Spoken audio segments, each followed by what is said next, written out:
है। Movie start होती है और हम हमारे मेन कैरेक्टर झाओ को देखते हैं, जो एक स्विमिंग इंस्ट्रक्टर है।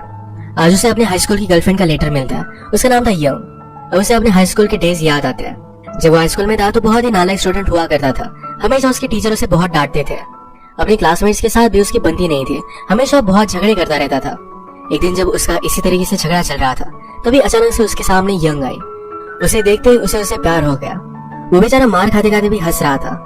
उसे पनिशमेंट देने के लिए ऑफिस में बुलाया जाता है, तभी वहाँ पर यंग आए।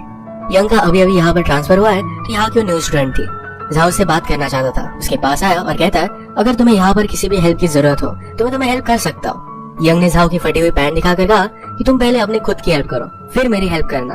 वो बेचारा उस पर कोई भी इंप्रेशन जमा नहीं पाया था। यंग इतनी सुंदर थी कि स्कूल के सब लड़कों को बहुत पसंद आती थी।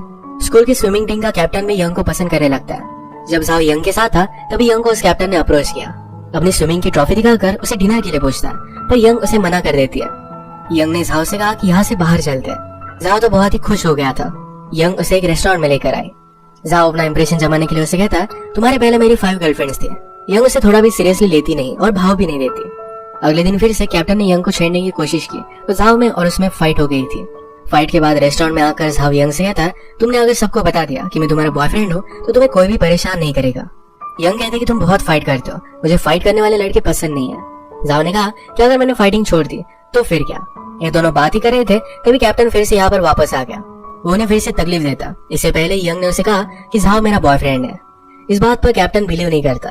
अगले दिन जब ये दोनों स्कूल में आए तो झाओ के ऊपर उसने मिल फेंका। अब यंग के लिए झाओ उसे फाइट नहीं कर सकता। उसके पास गया और कहा, क्या तुम्हें लगता है कि तुम मुझसे कूल हो? कैप्टन ने कहा कि ऑफ कोर्स मैं कूल हूँ। झाओ से कहता है, मैं मान लेता हूँ कि तुम कूल हो, मुझे तुमसे कुछ भी फाइट ही नहीं करनी है। अगर हम हर चीज के लिए जानवरों की तरह फाइट करते रहे तो इसमें कुछ भी मजा नहीं आएगा। कैप्टन पूछता है, तो अब हम फिर क्या करेंगे? झाओ कहता है, हम स्विमिंग की कंपटीशन लगा सकते हैं। कैप्टन ने उसे डील दी। कहा कि अगर मैं जीत जाता हूँ तो यंग को एक पोस्ट कार्ड अपने पीठ पर रखना पड़ेगा। इसमें लिखा होगा कि वो मेरी गर्लफ्रेंड है। झाओ कुछ बोल रहा था, इससे पहले यंग इसे एक्सेप्ट कर लेती है। यंग ने झाओ से कहा कि अब जाओ और स्विमिंग के लिए प्रैक्टिस करो। यंग के लिए झाओ कुछ भी कर सकता था, तो दिन रात उसने प्रैक्टिस की। इन दिनों में वो यंग का अच्छा फ्रेंड भी बन गया था। एक दिन जब ये दोनों रेस्टोरेंट पर आए तो वो बंद था। वही बैठकर ये बातें करते हैं। यंग ने झाओ से पूछा, तुम अपने फ्यूचर के बारे में सीरियस क्यों नहीं हो? क्या तुम हमेशा स्विमिंग ही करना चाहते हो? झाओ कहता है कि ऐसा कुछ भी नहीं है। झाओ के पास सचमुच में अपने फ्यूचर के बारे में कुछ भी प्लान नहीं थे। यंग कहती है कि मेरा गोल है, मुझे फैशन डिजाइनर बनना है और इसके लिए वो बहुत ही हार्ड मेहनत करती है। बातें करते करते इनकी टीचर ने इन्हें देख लिया। स्कूल बंद कर आए हुए थे तो वैसे ही भागने लगे। अचानक से बारिश शुरू हो गई। झाओ यंग को हाथ पकड़कर अपने घर लेकर आता है। कपड़े सुखाते हुए यंग ने झाओ का रूम देखा। उसमें उसे एक पॉन की सीढ़ी मिलती है। झाओ कहता है कि मेरे फ्रेंड की है, मेरी नहीं है। यंग ने पूछा कि तुम सब लोग ये कब से देखते हो? झाओ ने कहा कि रात में 11 बजे के बाद हम देखने लग जाते हैं। यंग एक्चुअल में उसका एज पूछ रही थी, तो इस बात पर वो बहुत हंसती है। इस पर उसका बहुत मजाक लेती है। बेचारे झाओ को बहुत एम्बैरेसिंग लगा था। अब अगले दिन इनका स्विमिंग का कंपटीशन था। इसमें झाओ ने बहुत फाइट दी, फिर भी कैप्टन ही जीता था। अब यंग को उसके बैग पर कि वो कैप्टन की गर्लफ्रेंड ऐसा लिखना पड़ेगा। उसने ऑलरेडी लिख कर रखा था, पर झाओ के साथ हंसी खुशी यहाँ से वो चली जाती है। झाओ ही उसका फ्रेंड है और कोई भी चीज इसे डिनाई नहीं कर सकती। इसके बाद ये दोनों बीच पर आए। यंग झाओ का एक बहुत ही ब्यूटीफुल सा पिक्चर बनाती है। इन दोनों का डे बहुत ही ब्यूटीफुल था। ये विश करते हैं कि इनकी लाइफ हमेशा ऐसी ही रहे। अचानक से यंग ने हाईवे पर अपने फादर की कार देखी और इससे वो बहुत ही ज्यादा डिस्टर्ब हो गई। अगले दिन वो स्कूल भी नहीं आई। झाओ उसके लिए परेशान हो गया और रात में उसके घर आ जाता है। घर पर उसने देखा कि यंग के फादर ने सब कुछ तहस नहस किया था। यंग और उसकी मदर रो रही थी। यंग के फादर ड्रंक थे और उन्हीं से बचने के लिए इस टाउन में वो आए हुए थे।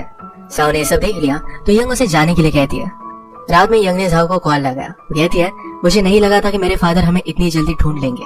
वो झाओ से मिली। झाओ उसकी लाइफ में आया, इसके लिए थैंकफुल थे। इसके बाद फिर से वो ट्रांसफर होकर इस टाउन से चले गए थे। इस फोन कॉल के बाद भी बारिश में झाओ उसे ढूंढने के लिए निकल पड़ा था, पर उसे वो ढूंढ नहीं पाता।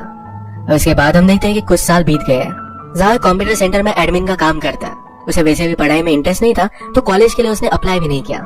एक दिन उसका कॉलेज का फ्रेंड उससे मिलने के लिए आया। उसके पास आईफोन का न्यू मॉडल था, तो उसे वो दिखाता है। इसमें झाओ अलग अलग पिक्चर्स देख रहा था। उसकी यूनिवर्सिटी के उसमें उसे यंग दिखी। उसे देखकर वो बहुत ही खुश हुआ, एक्साइटेड हुआ। अब वो डिसाइड करता है यंग जिस कॉलेज में है उसी कॉलेज में वो भी जाएगा। घर आकर अपनी वीडियो गेम्स की सारी सीडीज को उसने फेंक दिया। अब वो सीरियसली स्टडी कर रहा था। उसने दिन रात मेहनत की। उसका फ्रेंड भी उसे हेल्प करता है। इतनी मेहनत करने के बाद उसे एडमिशन मिल ही जाता है। उसे वो यूनिवर्सिटी में हर जगह पर ढूंढ रहा था। फाइनली उसके सामने आके वो इमेजिन करता है कि यंग उसे देखते ही गले लगा लेगी, पर ऐसा कुछ भी नहीं होता। वो तो फर्स्ट टाइम में उसे पहचान भी नहीं पाती। झाओ जब उसे आकर मिला तो उसे अच्छा लगा था। अब कॉलेज में भी यंग फैशन डिजाइनिंग सीख रही थी। यंग उससे पूछती कि तुम यूनिवर्सिटी में कैसे आ गए। जाओ कहता है कि मैं तुम्हारे लिए कुछ भी कर सकता हूँ। वो यंग के साथ अच्छे से टाइम स्पेंड कर पाए, इस वजह से उसने गर्ल्स की टीम में साइन अप कर लिया था। यंग को उसके लिए बुरा लगता है और वो कहती है मेरा ऑलरेडी एक बॉयफ्रेंड है। बेचारे जाओ को बहुत बुरा लगा। अपने फ्रेंड से उसने यंग के बॉयफ्रेंड के बारे में इन्फॉर्मेशन निकाली। उसके बॉयफ्रेंड का नाम था चैंग और चैंग एक फुटबॉल की टीम में था। जाओ ने लड़कियों की टीम में साइन अप किया है तो उसे भी चैंग के लिए चीयर अप करना पड़ता है। जाओ की हालत देखकर उसके फ्रेंड उसे बहुत चिढ़ाते हैं। नेक्स्ट सीन में हम देखते हैं यंग और जाओ जब रास्ते से जा रहे थे तो एक लड़की अपना बैग पकड़कर भाग रही थी। उसके पीछे और एक लड़का था जिससे उस लड़की को बचा लेते हैं। अगले दिन जाओ के फ्रेंड ने उसके लिए पॉर्न की डीवीडीज लाई थी। उसे कहते हैं आते वक्त हमें यंग भी मिली थी, उससे हमने इस पार्सल पर साइन भी ले लिया है। सब मिलकर इस पर हंसने लगे। तभी डोर पर पुलिस आ गए थे। जाओ और उसके फ्रेंड को लगता है कि इलीगल डीवीडी उन्होंने बाय की थी, इसी वजह से पुलिस उन्हें लेने के लिए आए हुए हैं। पुलिस जाओ को अरेस्ट कर लेते हैं और उसके साथ यंग को भी उठा लेते हैं। जाओ ने सारी सिचुएशन यंग को बताई। उसे लगा इन डीवीडीज की वजह से वो अरेस्ट हुआ है, पर इसके पीछे रीजन कुछ अलग था। एक्चुअल में जिस लड़की को उन्होंने बचाया था वो चोर थी। जिस आदमी को इन्होंने मारा था ये उसका ही बैग था, इसी वजह से इन्हें जेल में डाल दिया जाता है। इस सिचुएशन पर वो जेल में भी बहुत हंसे। जाओ यहाँ पर यंग से पूछता है कि तुम और तुम्हारा बॉयफ्रेंड कैसे मिले थे। यंग ने कहा कि यहाँ पर मैं एंट्रेंस एग्जाम देने के लिए आई हुई थी, वहीं पर वो एक दूसरे से टकरा गए। ये एग्जाम देने के लिए यंग बहुत ही नर्वस थे तो चैंग ने उससे कहा था कि सब कुछ ठीक हो जाएगा, तुम पास हो जाओगी और हम दोनों फिर से यहीं पर मिलेंगे। चैंग स्टडीज में भी बहुत ही स्मार्ट था। जो सिक्योरिटी यंग को हमेशा से चाहिए थी ये चैंग आसानी से दे सकता है। जाओ ने रियलाइज किया कि उसका प्यार कितना सेल्फिश था। उसने कभी भी यंग को क्या चाहिए इसके बारे में सोचा नहीं था। वो उससे ज्यादा दूर रहने की कोशिश करता है पर ये बात वो कर नहीं पाता। उसने अब डिसाइड किया था कि स्विमिंग में वो अपना करियर करेगा। यंग का एक दिन बर्थडे था तो उसे पूछता है कि आज तुमने क्या किया। यंग कहती कि मैं बहुत ही बीमार हूँ तो कुछ भी सेलिब्रेट नहीं कर पाई। आज टाउन में जाकर मुझे फायरवर्क्स देखने थे पर वो भी मैं कर नहीं पाई।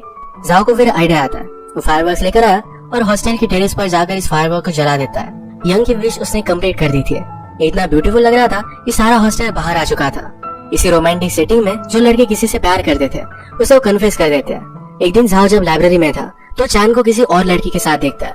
चांद उस लड़की के साथ मिलकर हॉलीडे प्लान कर रहा था। जाओ समझ गया कि उसके साथ उसका चक्कर है। चांद ने एक्चुअल में यंग को प्रॉमिस किया था कि अगर वो फुटबॉल का गेम जीतता है तो हॉलीडे पर उसके साथ चलेगा। अब इसके बाद हम इसी गेम को देखते हैं और इस गेम को चांद जानबूझकर हार रहा था। जाओ ने सब देखा और यंग को सारी चीजें बताने की कोशिश करता है पर यंग ये बात मानती नहीं। जाओ ने कोच से कहा कि आज गेम मुझे खेलने दीजिए। जब वो खेलने लग जाता है तो स्लोली गोल करने लग गया था। गोल करने के बाद सेलिब्रेट करने के लिए चांद उसके पास आया।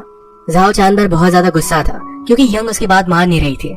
उसने यंग को एक बार प्रॉमिस किया था कि कभी भी वो फाइट नहीं करेगा, पर आज उसे लग रहा था कि चैन को उसे जोर से मारना चाहिए। वो अपना प्रॉमिस तोड़कर चैन को बहुत मारता है। अब गुस्सा होकर वो यंग की लाइफ से चला गया था। हम मूवी में देखते हैं कि और कुछ साल बीत गए हैं। जाओ ने अपनी स्विमिंग कंटिन्यू की है। अगर उसे नेशनल टीम में आना तो कंपटीशन में बहुत ही अच्छे से परफॉर्म करना पड़ेगा। आजकल उसकी एक अमीर गर्लफ्रेंड भी है। उसके फ्रेंड उसे एडवाइस करते हैं कि इस लड़की से शादी कर लेना, तुम्हारी लाइफ बदल जाएगी। एक दिन ऐसे ही जाओ अपने फ्रेंड्स के साथ हैंग आउट कर रहा था तभी उसने यंग को देखा। उसका पीछा करता है तो उसे पता चला यंग एक मॉडल बन चुकी है। आज वो एक एडवर्टाइजमेंट की शूटिंग कर रही थी। वो जाकर उससे मिला और यंग को भी उससे मिलकर अच्छा लगा था। जाओ उससे पूछता है कि तुम मॉडलिंग क्यों कर रही हो। यंग ने कहा कि फैशन सीखने के लिए मुझे अलग कंट्री में जाना था पर उसके फादर बीमार पड़ गए तो इस वजह से इसी कंट्री में उसे रहना पड़ा। उसने फिर मॉडलिंग ही स्टार्ट कर दी थी। जाओ को भी उसका करियर अच्छा लगता है पर वो चाहता था यंग जिस चीज में पैशनेट है यही चीज उसे करनी चाहिए, यानी फैशन डिजाइनिंग। बातों बातों में जाओ को पता चला कि यंग एक अलग सिटी में एडवर्टाइजमेंट शूट करने के लिए जाने वाली है। वो अपनी गर्लफ्रेंड से ब्रेकअप कर लेता है और उसके साथ ही आता है। एक दिन यंग की शूटिंग अच्छी नहीं गई थी। जाओ ने उसे घर पर ड्रॉप किया और यंग को उसके ओल्ड ड्राइंग्स दिखाए। यंग भी रियलाइज करती है कि अपने पैशन को उसने मिस किया है। आज जब वो और एक शूट के लिए जा रही थी तो उसे अपने डायरेक्टर का कॉल आता है। यंग की जगह पर उन्होंने और लड़की को चूज कर लिया था। इस बात से बेचारे बहुत ही अपसेट हो गए। जाओ उसे चीयर अप करने के लिए सी के पास लाइट हाउस में लेकर आता है। यहाँ इंटर होना मना था तो यंग डर रही थी। जाओ ने कहा हम ऑलरेडी जेल जाकर आए, हमें क्या डरना। सी के पास आकर डायरेक्टर को बहुत गालियां देते हैं। जाओ की कंपनी में यंग का मूड भी बहुत ही अच्छा हो गया था। ये जब हाई स्कूल में थे तो अपने सारे मोमेंट्स याद करते हैं। ये याद करते हुए जाओ यंग के करीब आ गया था। यंग को जरा गलत लगता है और यहाँ से वो चली गई। इसके बाद एक वीक बीत गया था और इन दोनों ने कुछ भी बात नहीं की। जाओ यंग को कॉल कर बताता है कि मेरा कंपटीशन है, मैं चाहता हूँ कि तुम इसे देखने के लिए आओ। कंपटीशन की रात आई। अचानक से बहुत ही ज्यादा तूफान आने लग गया था। टीवी पर न्यूज आती है कि एक ब्रिज पर कुछ लोग फंसे हुए हैं, उन्हें निकालने की कोशिश हो रही है। ये वही लोग हैं जो कंपटीशन देखने के लिए आ रहे थे। जाओ को लगता है कि इन्हीं लोगों में यंग भी होगी। वो अब तक श्योर नहीं था। वो स्विमिंग पूल के पास तो आ गया पर यंग का ख्याल उसके मन से जा नहीं रहा था। ये कंपटीशन वो ऐसे ही छोड़कर यंग को ढूंढने के लिए निकल पड़ता है। यंग भी इस बारिश में उसी के पास आ रही थी। जाओ ने कहा कि तुम्हारा नंबर लग नहीं रहा था, उसके लिए बहुत ही वरी कर रहा था। मैं तुम्हें इस तरीके से खो नहीं सकता। हम जब से मिले तब से बहुत बार जुदा हो गए। मैं फिर से तुम्हें खोना नहीं चाहता। ये बात सुनकर यंग भी उसे गले लगा लेती है। यंग ने कहा कि हमें कंपटीशन में वापस जाना चाहिए, देखते हैं कि क्या तुम्हें सेकंड चांस मिल पाता है। ये जा ही रहे थे तभी ऊपर से एक चीज यंग को लगने वाली थी, तो उसे बचाने के लिए झाओ उसके सामने आ जाता है। इस वजह से उसका हाथ फ्रैक्चर हो गया था। अब वो लंबे समय तक स्विमिंग नहीं कर पाएगा। ये बात यंग को जरा अपसेट कर रही थी, तो झाओ ने उसे कहा तुम मेरे साथ हो, मुझे किसी भी चीज की जरूरत नहीं है। इसके बाद इनकी रिलेशनशिप बहुत अच्छे से डेवलप हुई थी। एक साथ ये रहने लग गए थे। यंग लेट नाइट काम करती तो झाओ हमेशा उसे सपोर्ट करता। यंग खुश है तो वो भी बहुत ही खुश था। स्लोली झाओ का भी हैंड रिकवर होने लग गया था। एक दिन चलते चलते दोनों वेडिंग ड्रेस के शॉप तक आए। यंग ने इन दोनों के लिए रिंग बाय की थी जो झाओ को दे देती है। उसने कहा कि मैं हमेशा हम दोनों के लिए रिंग बाय करना चाहती थी। झाओ उसे प्रॉमिस करता है कि सब कुछ ठीक हो जाने के बाद एक दिन मैं तुम्हारे लिए डायमंड रिंग लेकर आऊंगा। अब झाओ को फिर से स्विमिंग करनी थी। इसके बारे में ओपिनियन लेने के लिए वो डॉक्टर के पास आए। डॉक्टर उसे कहते हैं तुम्हारा हाथ बहुत अच्छी तरीके से रिकवर हुआ है, पर अब तुम स्विमिंग नहीं कर सकते। झाओ को ये बात सुनकर बहुत बुरा लगा। जो करियर वो बनाना चाहता था अब वो नहीं बना पाएगा। अलग अलग जगह पर जाकर वो जॉब ढूंढने की कोशिश करता है, पर कहीं भी उसे जॉब नहीं मिलता। उसकी फाइनेंशियल सिचुएशन भी बहुत ही खराब हो गई थी। यंग को जॉब था, वो यहाँ का रेंट वगैरह पे कर सकती है, पर झाओ को ये बात अच्छी नहीं लगती। उसे लगता है कि उसे खुद अपने आप को सपोर्ट करना चाहिए। एक दिन यंग झाओ को शॉपिंग मॉल लेकर गई। एक शर्ट उसको पहनने के लिए कहती है। झाओ ने नोटिस किया कि जब ये हाई स्कूल में थे, यंग ने उसकी जो ड्राइंग बनाई थी यही डिजाइन इस शर्ट पर है। यंग की डिजाइन कंपनी को पसंद आई थी और इसे मास प्रोडक्शन में उन्होंने डाल दिया है। झाओ यंग के लिए खुश था, पर इन दोनों के फ्यूचर को लेकर वो वरी करने लगता है। एक दिन अपने फ्रेंड से मिलने के लिए गए हुए थे। एक फ्रेंड शादी करने वाला था, तो यही बात वो यंग और झाओ से भी पूछते हैं। इस बात को लेकर झाओ अपसेट हो गया। वो यंग को बताता है कि मेरे पास ढंग की जॉब भी नहीं है, आजकल उसके साथ कुछ भी सही से हो नहीं रहा। वो इस कंडीशन में यंग से कैसे शादी कर सकता है। यंग ने कहा कि मुझे कुछ भी फर्क नहीं पड़ता, चलो हम शादी कर लेते हैं। झाओ को मजाक लगा, यहाँ से चला जाता है। आजकल यंग के फादर जरा बीमार थे, तो उनकी डेथ हो जाती है। इनके सारे फ्रेंड इन्हें मिलने के लिए आए हुए थे। जब झाओ फ्रेंड से बात कर रहा था तो कहता है कि अगर मैं मेरे हाई स्कूल में यंग से ना मिलता तो मेरी लाइफ क्या होती। वो उसे लाइफ में अच्छा फ्यूचर नहीं दे सकता, तो इस वजह से उससे मिलना भी रिग्रेट कर रहा था। ये सारी बातें पीछे से यंग ने सुन ली। वो उस पर बहुत ही ज्यादा अपसेट हो गए। वो कहती है मेरे फादर भी हमेशा दूसरों को ही दोष देते थे, हमने उनसे कभी भी कुछ भी एक्सपेक्ट नहीं किया था, फिर भी मेरी मदर को बहुत मारते थे। यंग से मिलना झाओ ने रिग्रेट किया। इस बात से यंग बहुत ही ज्यादा हर्ट थी। झाओ ने अपनी गलती रियलाइज की, उसे माफी मांगी, फिर से ऐसा कुछ भी नहीं होगा इससे प्रॉमिस किया, पर फिर भी यंग अब मानने वालों में से नहीं थी। यंग झाओ को कहती है कल इंटरव्यू पर जाना, अच्छे से ट्राई करना, किसी और के लिए नहीं तो खुद के लिए। इसके बाद उसकी लाइफ से चली गई। वो झाओ को एक लेटर लिख कर गई थी। उसमें लिखा था मैं सारी चीजों को रिग्रेट करती हूँ, मुझे तुम्हें हाई स्कूल में अच्छी तरीके से ट्रीट करना चाहिए था, हमने जो टाइम वेस्ट किया वो वेस्ट नहीं होना चाहिए था, तुम मुझसे मिलना रिग्रेट करते हो, इस बात को मैं जाने नहीं दे सकती। अगर हम एक साथ रहे तो हमेशा एक दूसरे को हर्ट करते रहेंगे। ये बात वो नहीं चाहती थी। और इसके बाद झाओ ने अपने खुद के लिए एफर्ट डालना स्टार्ट कर दिया। वो फिर से कॉलेज में वापस जाकर एक स्विमिंग टीचर बन जाता है और उसके पास अच्छा जॉब था, सब कुछ ठीक था, पर फिर भी यंग को हमेशा याद करता है। एक दिन उसे यंग से लेटर मिला और इस लेटर में यंग की शादी होने वाली है, तो उसका इनविटेशन था। वो उसे भुलाकर लाइफ में आगे बढ़ना चाहता था, तो अपने फ्रेंड से हेल्प लेता है। सबने मिलकर एक बोट बुक की और इंश्योर किया कि झाओ यहाँ से भाग ना पाए। जब वेडिंग डे आता है तो झाओ बहुत ही ज्यादा डिस्टर्ब हो गया था। वो यंग को अपनी लाइफ से इस तरीके से जाने नहीं दे सकता। नदी से तैरते हुए वो जमीन तक आ गया। डायरेक्टली यंग की शादी पर वो पहुंच जाते हैं। यंग के साथ उसकी फ्रेंड्स थे, पर झाओ के फ्रेंड्स उन्हें बाहर लेकर जाते हैं। झाओ ने जब यंग को देखा तो बहुत ब्यूटीफुल लग रही थी। यंग को खुश देखकर उसे बहुत अच्छा लगता है। वो फिर से यंग की खुशी छीनना नहीं चाहता था।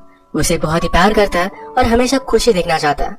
वो यंग को थैंक यू कहता है उसकी लाइफ में आने के लिए, उसे सारे ब्यूटीफुल मोमेंट्स देने के लिए। यंग ने भी अब उसे माफ कर दिया था। वो भी उसे थैंक यू कहती है।